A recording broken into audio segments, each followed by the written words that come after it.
Okay. So I'm very confused about the topic for this week's episode.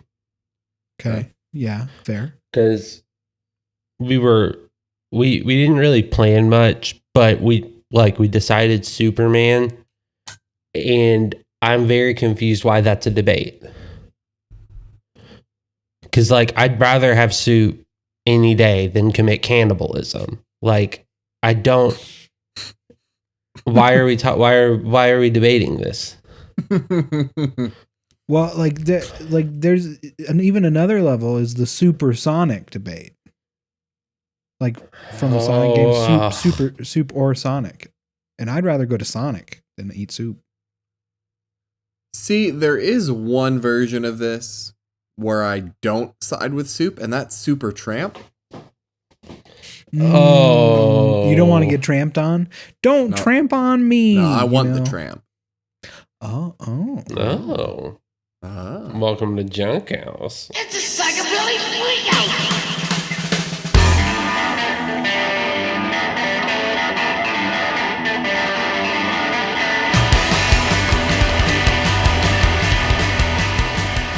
I haven't seen Lady and the Tramp in a long time. Welcome back to Junk House. Welcome back to Junk House. Can I tell you something? I don't think I ever actually watched it. I think I was so young that I can't remember it. I just know the spaghetti scene, and I don't care about animal movies. When the moon hits your eye, I mean, like two dogs eating pie. That's Lady and the Tramp. I liked Lady and the Tramp, but Aristocats is better. Do you ever watch Aristocats? Everybody wants to be a cat. Cordell? I don't think so. Cordell, I'm sorry to add all more of that movies. Era, I was just too young to remember, and I never watched it after. I'm putting more movies on your list. You have to watch Aristocats. It's illegal not to. You ever seen Skibbity Toilet? I have. I've seen a lot of Skibbity Toilet. That one. Yes, that one's a masterpiece. Yes, Everyone's got to see Skibbity. No, you're activating a very rare defiant streak in me, but I'm just not watching Super Aristocats. I'm just not doing it. That's fine. Super Aristocats, though. The Super sequel, Aristocats. great. I would watch that. Great. Baby Geniuses. Y'all remember that? Baby Geniuses? You got no idea. I hate that movie. I hate that movie so much. Listeners, this was Superman. Now it's a Baby Geniuses episode. So honestly, nostalgia, and then at the end we can talk about how Superman is good, and we were deep in the Robert Pattinson month, so we weren't able to talk about how good it is. Right. Baby Geniuses, for those of you who don't know, is a movie where the premise is that when you're born, and until you're about 2 years old, you have access to the sum total knowledge of all humanity, but no ability to communicate it with adults. You are just immensely intelligent and awesome, and you can't communicate. And this company has been using that information to create super impressive baby, not spies, they're just experiments, with the idea being that they can eventually help them keep the knowledge, and then humanity gets super smart or something. But they're unethical because they're keeping a bunch of babies in a lab. But they're baby geniuses. Yeah. And then they got a twin or something. That one is not a genius, is a dumb baby. Or something. I don't remember. Yeah, they were separated at birth, and then there's this whole indoor amusement park, and they do the worst face swapping technology you've ever seen at different points in the movie. It's a magnificent fever dream. And the sequel takes that concept and said, yeah, but what if Nazis were involved? And they were superheroes, right? Yeah, they're literals. So the sequel, I'm pretty sure it's Nazis. In the sequel, you meet a young kid who's been a kid since the 1940s. Mm-hmm. It's also, the title is Super Babies, Baby Geniuses 2. That's the whole title. And the babies in the movie, there's non-genius babies who are accessing their genius, because this dude, even though he's a young kid, can communicate with the babies. And so they all get superpowers, Caleb. And the babies save the world with this I think Holocaust survivor. I can't remember. It's been so long. So, You want to hear my favorite superpower, Caleb? yeah. One of them can bounce. The only I black remember kid that. can turn into a ball and bounce. Yep. I remember seeing that in like a trailer or something and being so horrified that I was like, I'm not watching that. Wait. Did Sky High reference Super Babies With the bouncing ball. with the guy that turns into a bouncing ball? Sky High came out the year after. It very well could have. They could have been like in the process of writing it when Super Babies came out and was like, we just need a random guy in here. Why don't we reference this one really stupid character from a really bad movie? I don't know if that's actually true, but I'm going to think about it like that because it's funny. Sky High brings up something interesting that I Great think movie, it by would the be way, I'm gonna say. great movie. I love Sky High. One of the best movies ever made ever. But there is an interesting thing that happens when actors and actresses get older. And it's very fun where it's like actors and actresses who were in like major movies that are like so part of like the film canon that it's impossible to like separate them from it. And specifically, I'm thinking Kurt Russell and The Thing.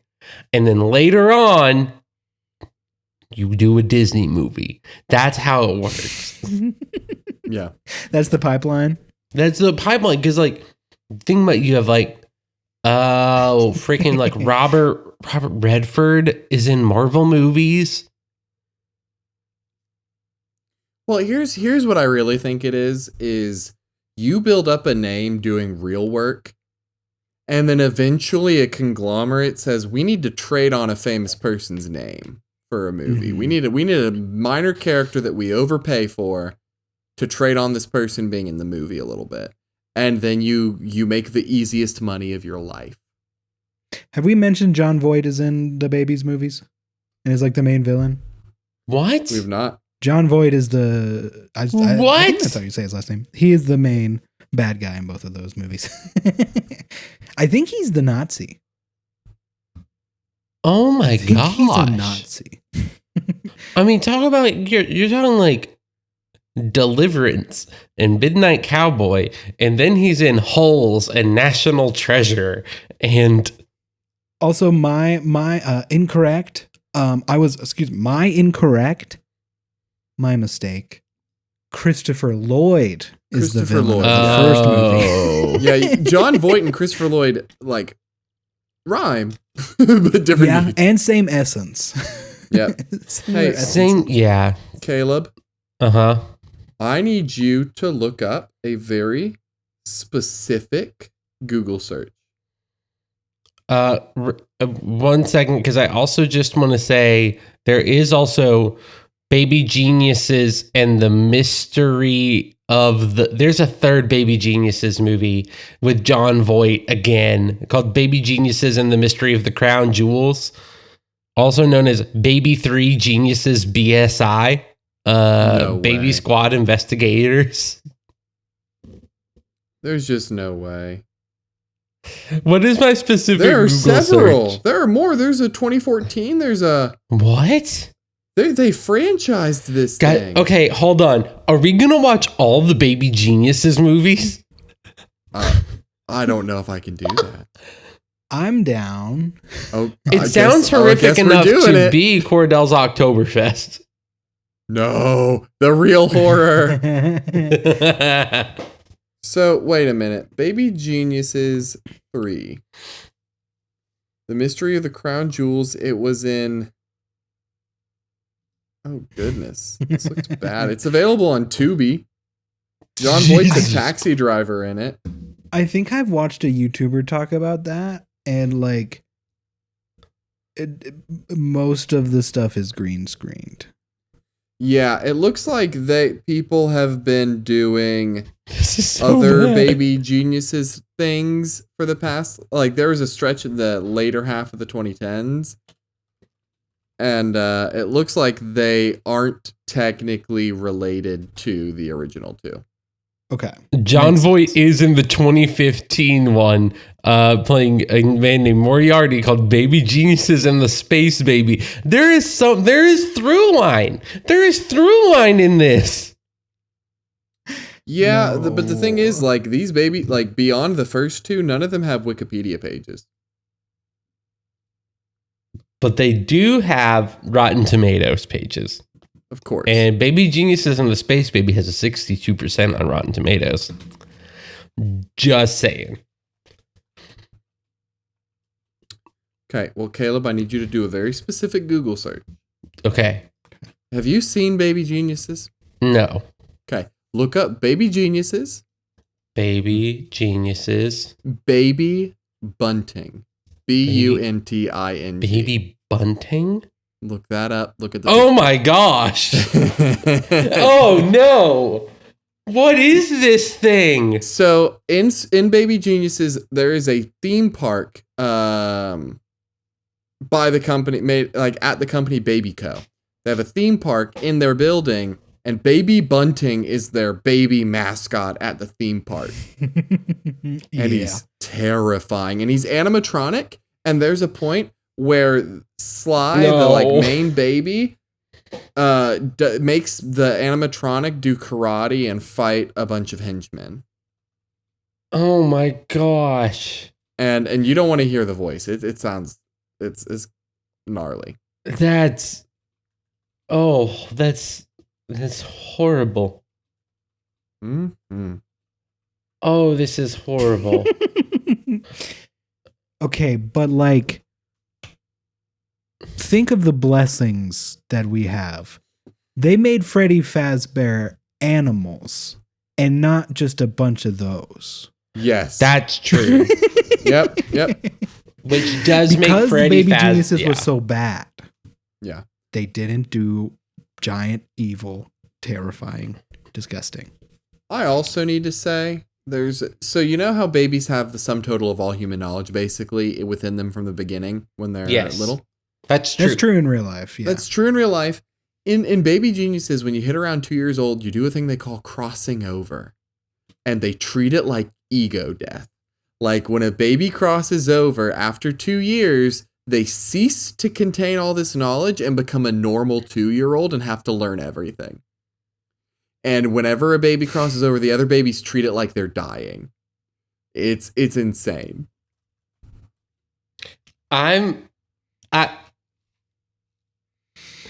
It's kind of like from Codename Kids Next Door, but in Codename Kids Next Door, it's like a joke. Yes. We're going to watch all of these. We're going to watch every Baby Geniuses movie. Maybe. We're going to do it. No, we're going to. I think for Caleb's sake, Caleb's down. For Cordell's sake, maybe we just watch the official first two. You can get you me at to least do rewatch that? those. Okay. And then maybe after we watch those, we'll try and convince you to watch more. But if not, I stop actually at the have a first two. counter prediction. okay. Caleb's gonna tap out after the first two and will not want to watch more, which is why we won't. I think Caleb's gonna tap out. I'm kind of tapped out from the beginning, but I will do it because sometimes you suffer for the people you love. All right, everyone, you heard it. February, John Voight month, but No. we're only going to watch the first Baby Geniuses and then the next 3 Baby Geniuses. We do the first movie month that none of us want to watch any of the movies. We all get just 0 points and we horrible. don't talk about anything for a month. We just have a We silent go dark hour. for a month. There's no episodes the month of February. Oh my gosh. Oh man. Hey, Superman was a good movie though. Yes. Dude. Yeah. Legitimately, this is well documented if you've ever listened to Just Super. Cordell's not a Superman fan. It's also well documented here. I've not been a Superman fan ever. I feel like the character's boring historically, and I have felt like people don't know what to do with him. And I've been opposed to the Superman. This movie changed my mind. It got me because seeing what Superman can be like when you know how to write for him The drama's incredible. The story's incredible. The character's awesome. I think David Cornsweet said it perfectly. First of all, David Cornsweet is just straight up Clark Kent. It's perfect. crazy. He seems like such a chill dude. Mhm. Like but yeah, he was explaining like he read, I think it was All-Star Superman or maybe another thing, and he was like, I think it was All-Star Superman because Grant Morrison is the one who wrote that, and he was I saying, believe so. Reading Grant Morrison, I saw what I had believed about Superman all the time, that like his omniscience and like his, maybe not omniscience, excuse me, like him being all powerful, like being all good are not facts that make him uninteresting. They're the reason he is interesting. Because he's all powerful, all good, all like he doesn't even freaking curse, dude. Yeah. That was such a good part. That was so funny. That was a funny what the part hey, of the dude? movie. What the hey, dude? And like the only time he really ever swears is the whole hashtag super shit. And he's when he's quoting somebody that. else. I hate that. That specifically frustrates me. So like what I would like to amend it to is that Superman is a very easy character to write poorly. Mm-hmm. Yeah. But realistically, I think that's actually a lot of comic characters. Like, more so in DC. Marvel characters aren't too hard to write decently, but DC tries to do a little more nuance in the personalities of the character, because, you know, there's the whole, like, DC characters are overpowered, whereas Marvel characters are underpowered, is like a common comparison. Like, DC's boring to me because everyone's always the best and always so strong and always so crazy. But that's because when a bad writer gets a character like that, there's no tension, there's no drama, there's no story. But a good writer makes those things dynamic and interesting. So this movie turned me around on being interested in DC heroes. I think I'll say hell yeah real quick to that. Hell yeah. Oh yeah. As a comics enjoyer, I've noticed that there is a pattern that happens with DC specifically that I think is kind of their downfall, which is a writer gets really good at Marvel and then they leave Marvel and then they go freelance and they're doing their own thing and signing contracts left and right. And then DC hires them. And I think writing a DC hero is very different from writing a Marvel hero, because you look at what those Marvel, there are some exceptions to this, but you look at what a Marvel writer does to a DC character, they usually kind of mess it up. Mm-hmm. It ended up perfect with James Gunn coming from Marvel, but he's also stated that he is much more of a DC fan and always has been over Marvel. Mm-hmm. But it's the same thing of like his style of movie really plays better to Marvel characters other than Superman. Like Superman is a perfect James Gunn, because like and Suicide Squad. Like those were the two properties that like really worked with his style. Mm-hmm. Like, dude, so good. Yeah, because like part of the you go ahead, Cordell. Well, I feel like with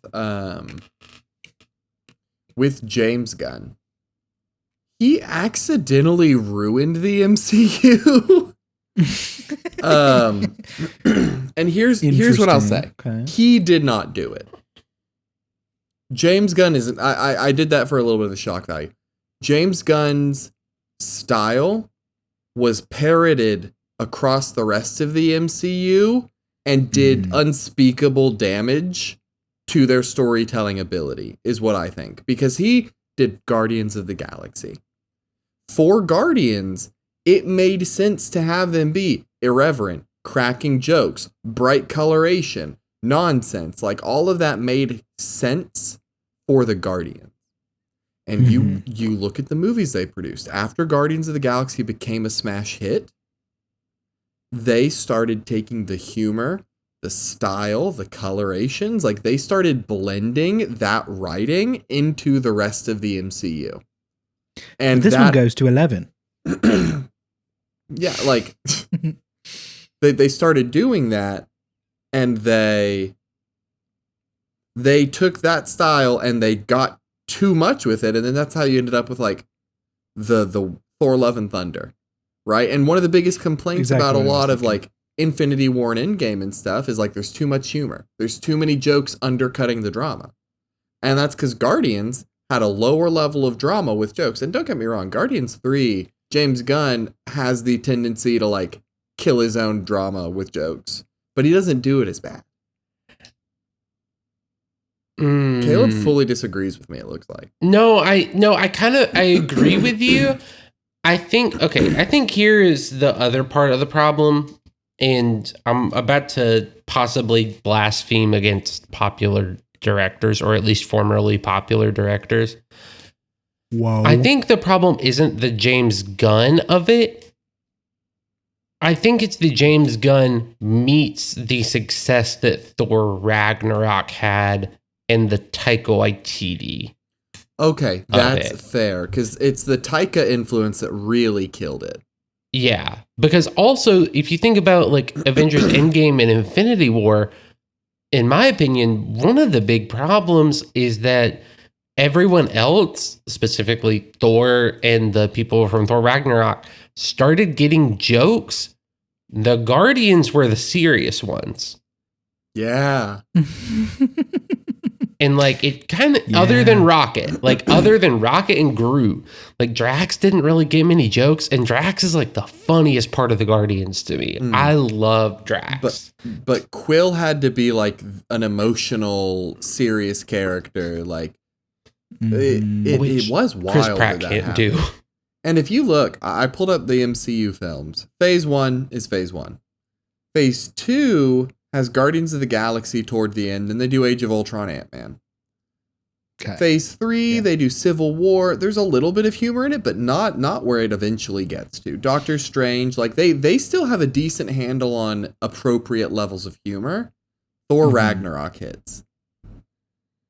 And then after Ragnarok, Infinity War wasn't actually too bad on jokes. Like it did a pretty good job not going crazy. But after Ragnarok, Ant-Man and the Wasp, way jokier. Captain Marvel, not great, not jokey. Endgame, a little too jokey for my taste. Far From Home, so many jokes, but that was Spider-Man's style.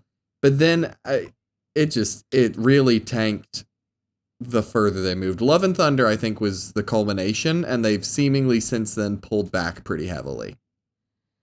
Yeah, I have not seen Fantastic Four yet.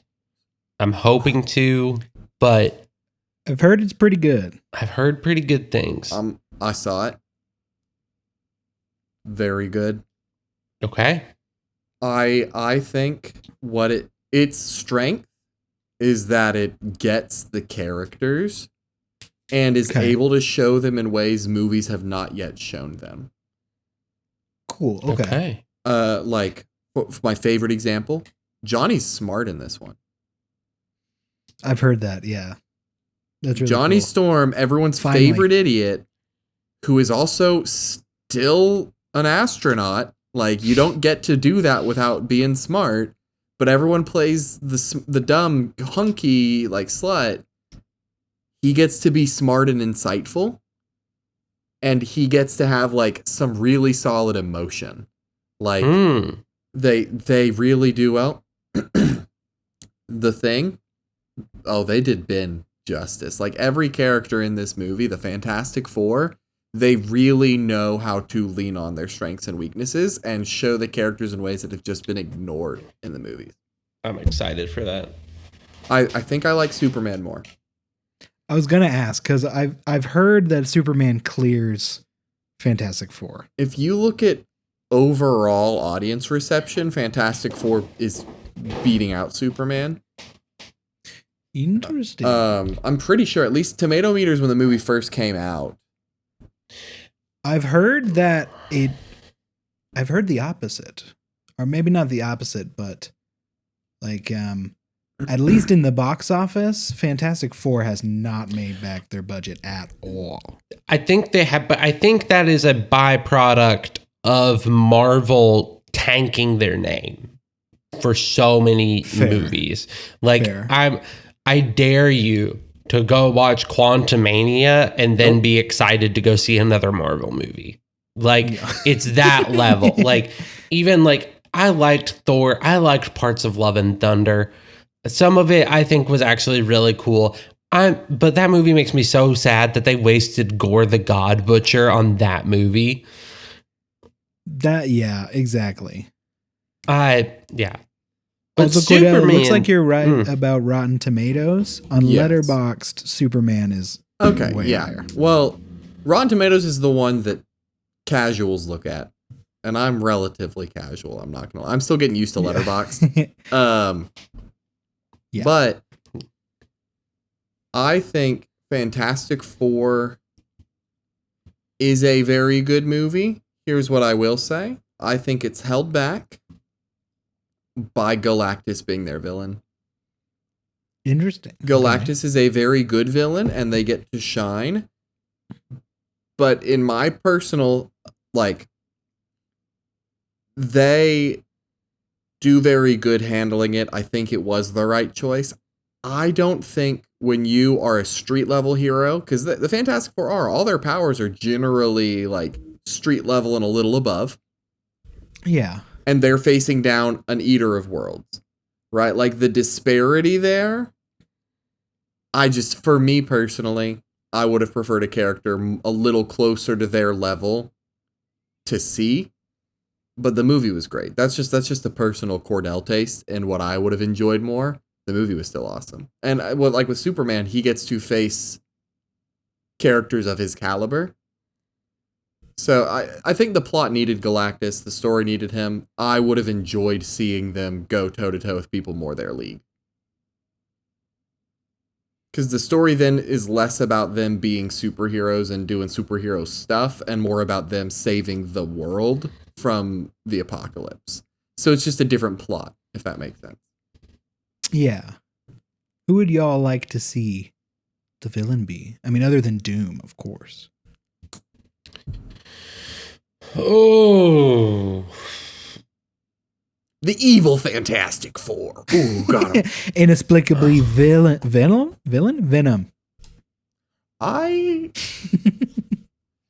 So what's funny is, and this is literally the opening, introduction to the movie. The Fantastic Four, by the time this movie happens for them, have basically beaten all of their enemies already. Everybody, this is the world where Fantastic Four has done their thing quite successfully and are not really having troubles with any villains. It's like it's self-contained. It's like not the main. No, it is not. It is not 616. Interesting. Or no, the MCU isn't 616. It's 13 or something. I don't know.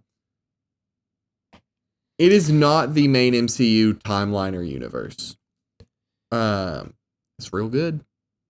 I don't know if they reference it, but since this isn't in the main universe, you know what I would really like to see is Namor as the villain, because that's how Namor was introduced. Mm-hmm. Was Fantastic Four issue number 4 was introduced as the villain for the good old Fantastic Four. Yeah. And he wants to have sex with Sue. Still. He still does. It's one of my favorite things that Marvel Rivals gets right is how much Namor, if you have a Namor and a Sue on the same team, you will get voice lines of Namor hitting on Sue and Sue being like, no. I literally got kids, Namor. Literally have children. Have 2 of them. Please back off. I'm not leaving my husband. Yep. I think I'd actually pick Silver Surfer. Just Silver Surfer. Interesting. I love Silver Surfer or any Herald of Galactus. Fascinating character, right? I serve this all-consuming thing. and I go to planets to prepare them for this thing, right? I think that is such an interesting character, and I would love to see a Silver Surfer or any other Herald get a plot line where like they are the villain and they are the one being dealt with the threat of if they win Galactus comes. That's kind of what I think would be interesting, and that's a little bit what I thought this movie would go more in the direction of, but it's a lot more in the like we have nothing but lead. It's more in the direction of we have nothing but time. Like we know we can't win this fight, but he's coming. All we have is time to prep. What do we do? And it's very good, but I don't know. I think it's not what I wanted it to be. And that might be what I'm feeling here. Interesting. Yeah. So this brings up another interesting thing. Let's say they make another Superman movie. Let's say the sequel, I mean, it's 2025. Let's say 2030. We get another one. I think 5 years is a pretty good amount. They'll do it in 3. I don't think so based on the timeline they have said they're working with. It seems like the next stuff that's coming out is going to be the Green Lantern TV show, and then the next movie is, other than Matt Reeves' sequel, if I'm remembering correctly, is supposed to be Batman, The Brave and the Bold, which is going to be a new Batman with Damian Wayne as like the main interaction. The like father-son relationship is going to be the idea of that movie, apparently. The Green Lantern movie show sounds sick. It's apparently going to be Hal Jordan and Jon Stewart as like true detective cops. Awesome. Space cops. That's what Green Lantern is. Exactly. That's what they should be. Sounds amazing. So who would you want the Superman sequel villain to be? Here's my timeline for multiple Superman movies. Okay. I want the next villain to be Mongol. Do you remember who that guy is? Yeah. Leader of Battle World. I want him to introduce more interstellar villains. Mm-hmm. I think the third movie you bring in Darkseid. Ooh. So you set up interstellar villains with Mongol and being like, oh, you're the last Kryptonian, I'm gonna come. And maybe it's not even an Earth movie. Maybe it's more Superman on Battle World or War World. Excuse me. I'm a fake fan over here. Idiot. But I I would love to see this Superman fighting Darkseid. I think that would be sick as hell. Eventually. I agree with that. Can I tell you, I think they're going to be introducing the more interstellar stuff from a different angle, though. And I think we basically have confirmation of how they're doing it. Because next year, we get Supergirl.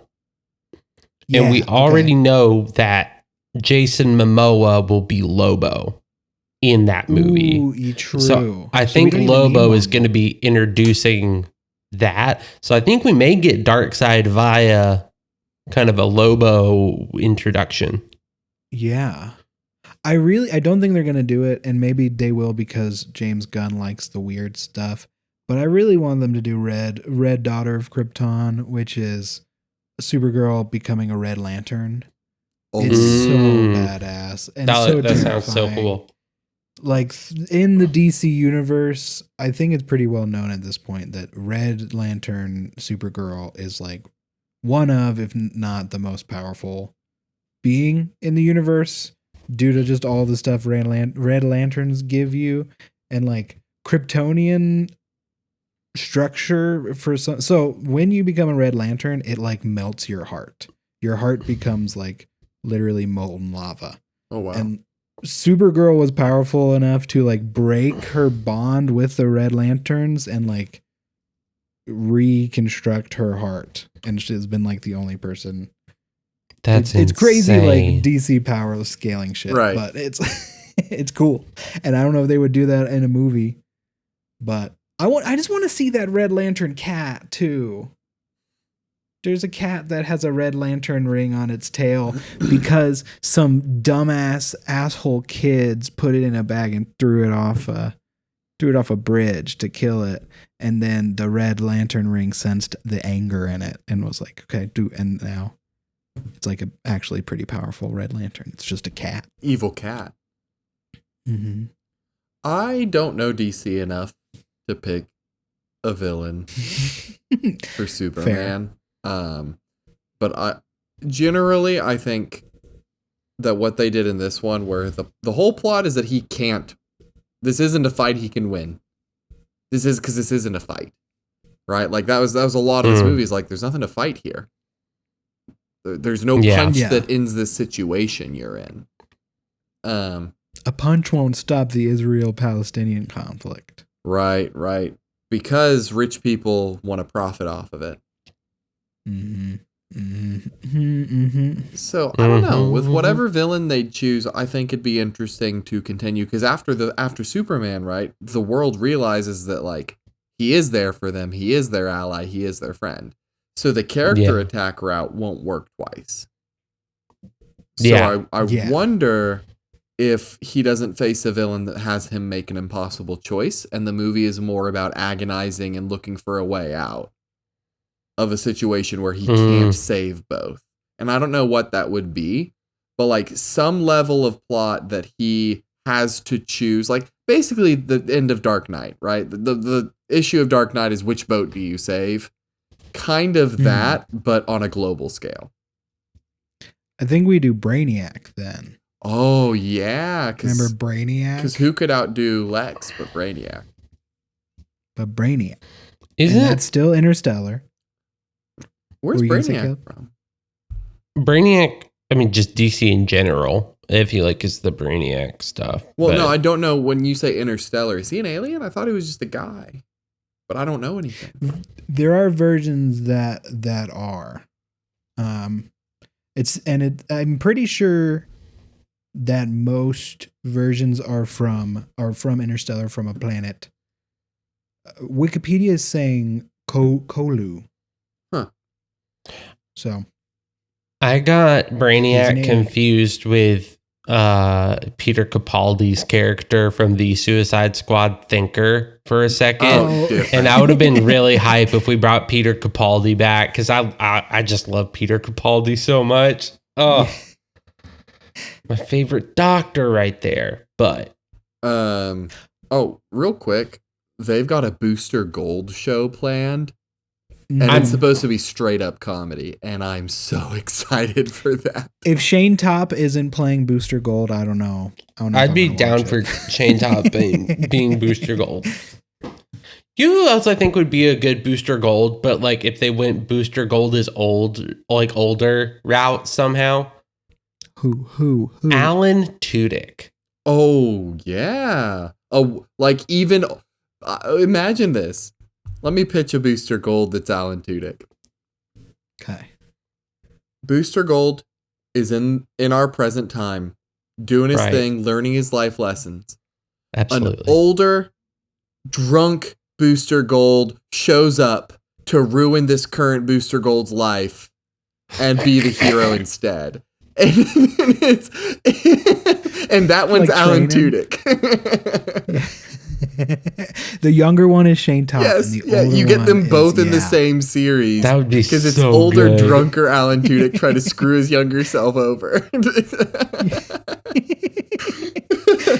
Oh, and that would be such an interesting Booster Gold, because it's like a present day Booster Gold with future technology, but acting like he's from the future when he's learning all about the future from old Booster Gold. Oh, wow. Oh, my God. But he's not actually, he's never been there. Hey, God, James Gunn, hire us to write Booster Gold. Yo. Well, James Gunn listens to this podcast. First of all, come on the show, James. Come on the show. Mr. And Gunn. hire us to write. Actually, you know what? Booster Gold feels like too much pressure. Hire us to write something that's funny and we can do it. Hey, I'm telling you, I'm already in the process of writing a kind of trans-coded Superman comic right now. You can pick that up, James Gunn. You can be the first person to make a trans-coded Superman. Oh man. Oh man. James Gunn, I loved your work on Scooby-Doo and Scooby-Doo 2 Monster Unleashed. I forgot that was him. Mhm. Oh my gosh. A legend. So his writing credits are wild. They're absolutely wild.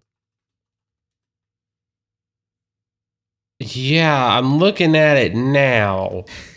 What even? How does Wow, he directed the movie Super Yep.